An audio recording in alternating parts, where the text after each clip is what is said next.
नमस्कार, स्वागत है आपका इंडिया न्यूज में। आपके साथ हूं मैं राजीव शर्मा और बुलेटिन की शुरुआत इस वक्त की बड़ी खबर के साथ। सुरक्षा बलों ने जम्मू में बड़ी साजिश को नाकाम किया है। गिरफ्तार आतंकी नदीम के पास से आईईडी भी बरामद किया गया है। जम्मू कश्मीर पुलिस ने 6 किलो आईईडी बरामद किया है। इस आईईडी के जरिए शहर में धमाका करने चाहते थे आतंकवादी। इंडिया न्यूज के पास आईईडी की भी एक्सक्लूसिव तस्वीर जो पुलिस ने जब्त किया है इसके पास। इससे पहले पूरे दिन जम्मू एयरफोर्स स्टेशन पर हुए इस धमाके के बाद से दहला रहा, लेकिन इसके बाद तमाम सुरक्षा एजेंसियों ने आसपास के इलाकों में जबरदस्त कॉम्बिंग ऑपरेशन चलाए और इस दौरान उन्होंने अलग अलग जगह से 2 लोगों को डिटेन किया, ऐसी खबरें हैं। लेकिन उससे बड़ी खबर यह है कि 6 किलो आईईडी भी बरामद किया गया एक आतंकी नदीम के पास से।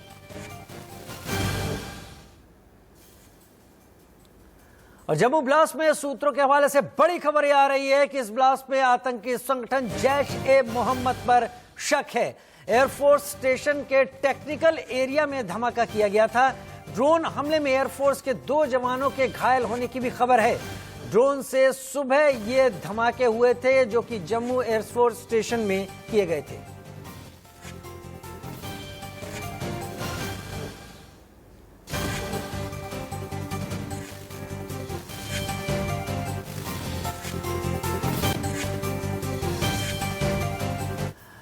और अब बात कर लेते हैं उत्तर प्रदेश में धर्मांतरण की आंच की, जिसको लेकर जांच एजेंसियां अलर्ट पर हैं। जहां जहां धर्मांतरण के केस सामने आए हैं उन जगहों पर एजेंसियां जांच कर रही हैं। अब सभी जिलों में धर्मांतरण से जुड़े मामलों की बारीकी से पड़ताल की जा रही है। शादी के बाद धर्मांतरण के मामलों में सहयोग करने वाली संस्थाएं भी इस जांच एजेंसियों के रडार पर आ गई हैं। उत्तर प्रदेश के दर्जन भर जिलों में धर्मांतरण के मामले तेजी से सामने आ रहे हैं। धर्मांतरण के आरोपी मोहम्मद उमर गौतम और काजी जहांगीर आलम से एटीएस लगातार पूछताछ कर रही है। 4 तस्वीरें आपके टीवी स्क्रीन पर हम लगातार दिखा रहे हैं। उत्तर प्रदेश में धर्मांतरण के मामलों ने तब तूल पकड़ा जब उमर गौतम और जहांगीर को एटीएस ने पकड़ा था। और इसी से जुड़ी हुई उत्तर प्रदेश में धर्मांतरण से जुड़ी हुई एक बड़ी खबर सामने आ रही है। धर्मांतरण की एनआईए जल्द ही जांच शुरू कर सकती है। 8 राज्यों में तेजी से फैला है धर्मांतरण का ये नेक्सस, ये रैकेट। उत्तर प्रदेश एटीएस से एनआईए को रिपोर्ट मिल गई है, जिसके बाद एनआईए भी अब इसमें अपना कदम रख सकती है।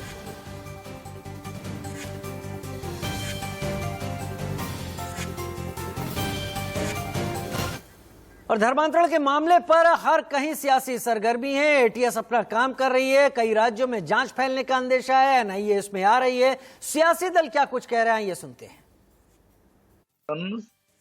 कानूनन प्रतिबंधित है। लालच दे करके या जो है दबाव डाल करके किसी भी व्यक्ति का धर्म परिवर्तन भारत में नहीं किया जा सकता। कोई स्वेच्छा से मत परिवर्तन करता है तो उसमें कोई दिक्कत नहीं है, उसको उसकी आजादी है। और इसीलिए धर्म परिवर्तन यदि कोई करा रहा है, जैसा कि अभी प्रकरण सामने आया है, तो ये अपराध है और इसलिए उसके ऊपर उसके खिलाफ कार्रवाई होनी चाहिए जो प्रदेश सरकार कर रही है। सरकार के नाक के नीचे इस तरह के अपराध हो जाएं, किसकी जिम्मेदारी है? कानून व्यवस्था की स्थिति जिम्मेदारी है। जो संविधान योगी आदित्यनाथ को कुर्सी देता है वो इस संविधान मुझे पूछने का अधिकार देता है। और इस बात किस लिए मैं इस बात को कह रहा हूं कि सरकार की गाजियाबाद से लेकर गाजीपुर तक क्या जिम्मेदारी है सरकार की?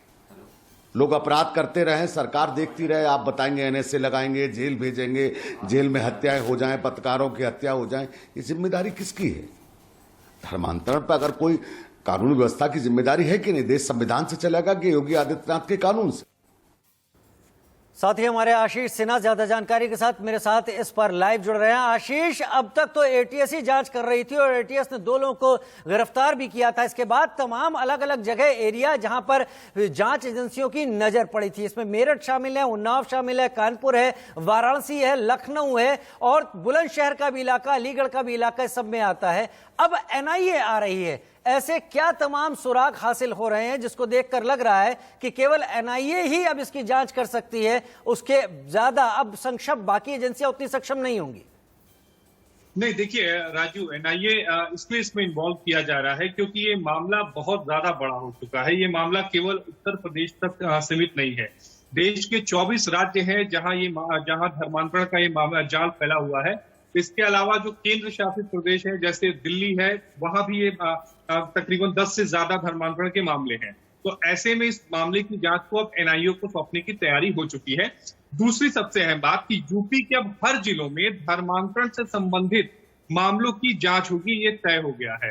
जो सूत्र हैं वो ये बता रहे हैं कि सभी पुलिसकर्मियों को निर्देश दे दिए गए कि उन एजेंसियों पर या फिर उन एनजीओ पर खास निगरानी रखी जाए जो धर्मांतरण का काम कराती हैं। यानी अगर कोई धर्म परिवर्तन करता है, उसमें अगर कोई एनजीओ शामिल होती है तो उन एनजीओ पर नजर रखी जाए। इतना ही नहीं, आने वाले समय में इसमें कई बड़े खुलासे होंगे, क्योंकि जो नोएडा की डेथ सोसाइटी थी उसके बैंक अकाउंट में करोड़ों रुपए मिले हैं। दूसरी सबसे अहम बात कि जो उसके कर्मचारी हैं उनका मोबाइल जो है वो नॉट रीचेबल है। वहां पर जो बच्चे थे, जो सूत्र हैं वो ये बता रहे हैं कि हो सकता है कि दिल्ली के अलग अलग मदरसों में हो सकते हैं, जिसको लेकर ये सूचना एसटीएफ के पास है, जिसको लेकर आने वाले समय में उनकी तलाशी की जा सकती है। इसके अलावा कई ऐसे नंबर्स का पता चला है जो रजिस्टर्ड बरामद हुआ है उमर गौतम के पास से। उसमें कई सारे नाम और पते हैं, लेकिन राजू आप हैरान हो जाएंगे कि उसमें से 20 से 30% जो पते हैं वो जाली हैं, यानी वो गलत पते उसमें अंकित किए गए हैं। तो उसकी भी जांच की जा रही है कि आखिर ये गलत पते उसमें क्यों शामिल किए गए हैं।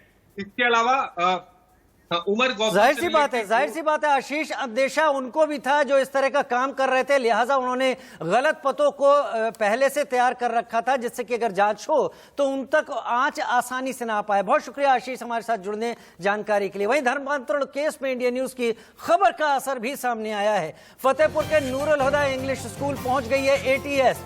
स्कूल के प्रबंधकों से उमर गौतम को लेकर सवाल पूछे गए हैं।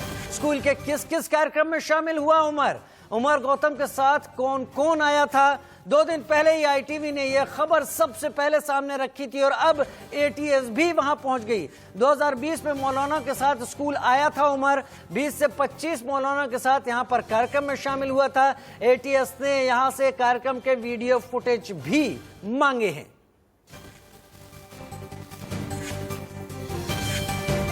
और वहीं उत्तर प्रदेश के फतेहपुर में धर्मांतरण के आरोप में पुलिस ने एक शख्स को गिरफ्तार किया। गिरफ्तार शख्स पर उसकी पत्नी ने धर्मांतरण का आरोप लगाया है। तस्वीरें आप टीवी स्क्रीन पर देख रहे हैं। इस शख्स के ऊपर इसकी पत्नी ने ही धर्मांतरण का आरोप लगाया है और इस शख्स से भी ये पूछे जाने की जरूरत है कि उसने किसके कहने पर इस बात का अपनी पत्नी पर दबाव बनाया था।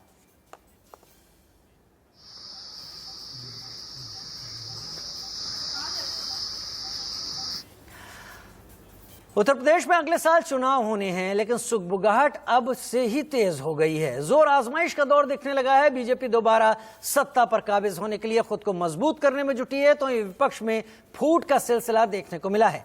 मायावती और ओवैसी की पार्टी में गठबंधन के सारे आसार पर अब विराम लग चुका है, क्योंकि ओवैसी ने यूपी विधानसभा चुनाव में 100 सीटों पर चुनाव लड़ने का ऐलान कर दिया है। असदुद्दीन ओवैसी एआईएमआईएम के अध्यक्ष, उन्होंने साफ कहा कि वो 100 सीटों के साथ उत्तर प्रदेश में चुनाव लड़ेंगे। वहीं बीएसपी के साथ गठबंधन की खबरों पर एआईएमआईएम के प्रमुख असदुद्दीन ओवैसी ने ट्वीट कर पार्टी का रुख साफ कर दिया। उन्होंने लिखा कि उत्तर प्रदेश चुनाव को लेकर कुछ बातें आपके सामने रख देना चाहता हूं। हमने फैसला लिया है कि हम 100 सीटों पर उम्मीदवार खड़ा करेंगे। पार्टी ने उम्मीदवारों को चुनने की प्रक्रिया शुरू कर दी है और हमने उम्मीदवार आवेदन पत्र भी जारी कर दिया है। हम ओपी राजभर साहब की भागीदारी संकल्प मोर्चा के साथ हैं। हमारी और किसी पार्टी से चुनाव या गठबंधन के सिलसिले में कोई बात नहीं हुई है। असदुद्दीन ओवैसी, अध्यक्ष एआईएमआईएम। हमारा भी तो किसी से गठबंधन नहीं है। हमारा तो अभी तक हम तो राजभर साहब के साथ हैं भागीदारी संकल्प मोर्चा के तहत, और हमारे पार्टी के यूपी के प्रेसिडेंट ने इस बात का ऐलान भी किया कि हम एमआईएम पार्टी आने वाले 2022 के असम्बली चुनाव में हम 100 असम्बली सीट पर इंतखाबात में हिस्सा लेंगे। हमने लोगों से एप्लीकेशन लेना भी शुरू कर दिया। शौकत साहब गांव-गांव, ज़िले-ज़िले, कॉन्स्टिट्यूंसी फिर रहे हैं और हर पार्टी को इख्तियार है कि वो फैसला ले अपनी पार्टी की अच्छाई के लिए। मगर हमारा तो क्या, हमारे पार्टी के जिम्मेदार ने किसी पॉलिटिकल पार्टी से बातचीत की या किसी दूसरे पार्टी के एमपी से बातचीत की? कुछ बातचीत ही नहीं की हमने। उनकी पार्टी वो उनका फैसला करे, हम अपनी पार्टी का हम अपना फैसला करेंगे। हम कैसा किसी और के पार्टी के फैसले पे हम कैसा बोलेंगे? हर पार्टी को अपनी पार्टी को आगे बढ़ाने का इख्तियार है, तो हमको भी अपनी पार्टी का यूपी में आगे बढ़ाने का इख्तियार है और रहेगा। तो ऐसे ही बता रहे थे कि वो क्या क्या कुछ तैयारियां कर रहे हैं। अब आपको बताते हैं कि असदुद्दीन ओवैसी का ये ट्वीट आखिर आया क्यों और क्यों उन्हें उत्तर प्रदेश चुनाव को लेकर यह ऐलान करना पड़ा। दरअसल आज सुबह मायावती ने एक ट्वीट किया जिसमें उन्होंने AIMIM और BSP के बीच गठबंधन होने की खबरों को सिरे से खारिज कर दिया। उन्होंने क्या कुछ लिखा मायावती ने, वो हम आपको बता देते हैं। बहुजन समाज पार्टी से मायावती ने लिखा, यूपी में आगामी विधानसभा चुनाव ओवैसी की पार्टी AIMIM और BSP मिलकर लड़ेंगी। ये खबर पूर्णतः गलत, भ्रामक और तथ्यहीन है। इसमें रत्ती भर भी सच्चाई नहीं है तथा BSP इसका जोरदार खंडन करती है। वैसे इस संबंध में पार्टी द्वारा फिर से स्पष्ट किया जाता है कि पंजाब को छोड़कर उत्तर प्रदेश और उत्तराखंड में अगले वर्ष के प्रारंभ में होने वाले विधानसभा चुनाव BSP किसी भी पार्टी के साथ कोई भी गठबंधन करके नहीं लड़ेगी। मायावती, अध्यक्ष बहुजन समाजवादी पार्टी। और वहीं मायावती ने एक साफ कर दिया, और इसके चलते जो समीकरण, जो आयास कयास लगाए जा रहे थे, वो ये लगाए जा रहे थे कि AIMIM और BSP मिलकर यहां पर चुनौती पेश करेंगे, बीजेपी के सामने पेश करेंगे और अलग मोर्चा बनाएंगे। उसे मायावती ने खारिज कर दिया। महाराष्ट्र की जहां पर नासिक में रेव पार्टी पर पुलिस ने छापेमारी की है। खबर महाराष्ट्र से। अब मौके से पुलिस ने 22 आरोपियों को गिरफ्तार किया है। गिरफ्तार इन आरोपियों में कई बॉलीवुड के कलाकार और कोरियोग्राफर तक शामिल हैं। पकड़े गए आरोपियों में से 10 लड़के और 12 लड़कियां हैं, जबकि एक विदेशी नागरिक समेत बॉलीवुड और साउथ की भी एक्ट्रेस इसमें शामिल बताई जा रही हैं।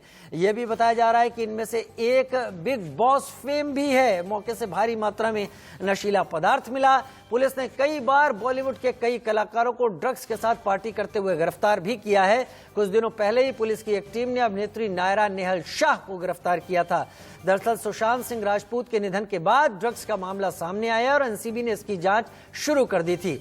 ड्रग्स का एंगल सामने आने के बाद एनसीबी और पुलिस लगातार पूछताछ में जुटे हुए हैं। वहीं रेव पार्टी पर जो रेड हुई है, नासिक पुलिस ने इस छापेमारी में 22 आरोपियों को दबोचा है। 22 कुल लोगों को इस पार्टी में पकड़ा गया।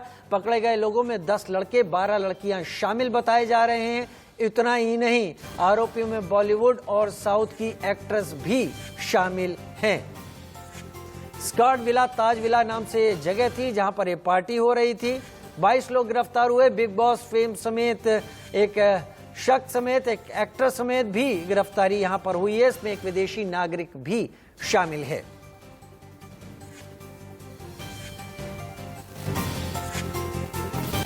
और अब वक्त हो चला एक छोटे से ब्रेक का, जल्द हाजिर होते हैं।